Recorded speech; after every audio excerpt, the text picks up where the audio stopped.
আবারও সাদা পোশাক পরিহিত পুলিশ এবং মহিলা পুলিশের তৎপরতায় 18 বোতল বিলেতি মদ উদ্ধার। রেগুলার চেকিং, ভেহিকেল চেকিংয়ে পিএস অফিসার আর স্টাফ ছিল, সিভিল স্টাফ সহ। তখন ডিউরিং ভেহিকেল চেকিং একটা বাইক যার নাম্বার TR06E5872, যে রাইডার হেলমেট ছাড়া ছিল। তখন আমরা বাইক রাইডারকে সিগন্যাল দেই। সিগন্যাল দেওয়ার পরে কিছুক্ষণ সামনে গিয়ে দাঁড়ায়। তখন ওইখানে বাইকের মধ্যে 2 জন লোক ছিল এবং ডিউরিং চেকিংয়ে দেখা যায় যে ওদের সাথে কিছু সিএম লিকার ছিল। ওই সিএম লিকারগুলি তাদের কাছ থেকে আমরা যে সময় জিজ্ঞাসাবাদ করি যে তাদের কাছে কোনো ভ্যালিড ডকুমেন্ট আমরা পাইনি, ওরা ইলিগেলি এগুলি নিয়ে এসেছিল। তারপরে অ্যাকর্ডিংলি তাদেরকে আমরা ফরেন লিকারগুলি আমরা সিজ করি। সিজ করার পর তাদেরকে আমরা অ্যারেস্ট করে নিয়ে আসি। টোটাল ওদের কাছ থেকে 18 নোজ ফরেন লিকার পাওয়া যায়, যার মধ্যে 750 ml এর 6টা আর 375 ml এর 12 নোজ। চেকিং করার সময় হেলমেটবিহীন চালক দেখে তাকে দাঁড় করানো হয়।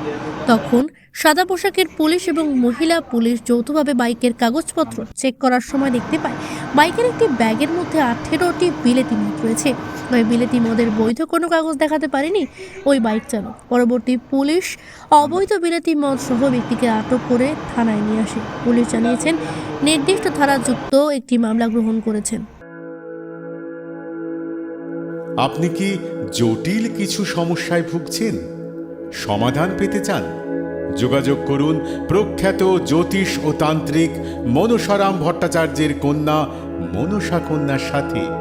প্রখ্যাত জ্যোতিষ ও তান্ত্রিক মনসা কন্যা হাওড়া জানবাড়ি ও হাতিবাগানের নিজস্ব মন্দিরেও বসেন।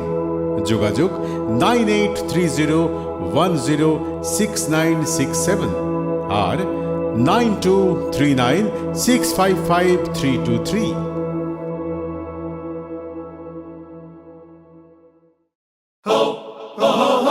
পুজো মানে জমকালো লাইন, ড্রপ বক্স লোফালুফি আইন, পেপারের ক্যাটালগে আঁকা, বাঙালির ইমোশনে মাখা। এ ভরসা কি উপায়, জার্নি পায়ে পায় পৌঁছে দেবে ঠিক ডেস্টিনেশন। বিশ্বমান শ্রীলেদার্স, খাঁটি দাম শ্রীলেদার্স। শ্রী লেদার্স, হাওড়া ময়দান।